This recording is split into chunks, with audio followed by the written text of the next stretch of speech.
Trevarebransjen i Norge består av ca. 450 bedrifter, og ca. 360 er medlemmer i Norske Trevarefabrikkers Landsforbund, som igjen er en bransje som har ca. 8700 arbeidsplasser. Så der trenges det arbeidskraft.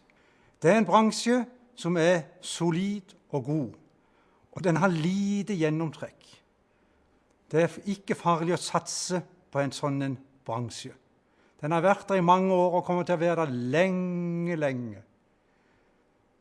Og det er en bransje som tar vare på sine ansatte. Vi har bedriftshelsetjeneste, pensjonsordning og forsikring.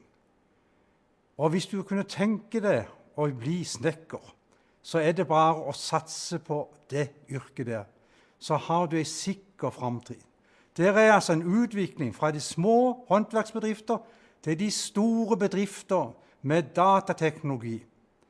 Så det gjør som så mange andre, bli snekker. Gå derfor inn på blisnekker.no. Lykke til og velkommen i min bransje.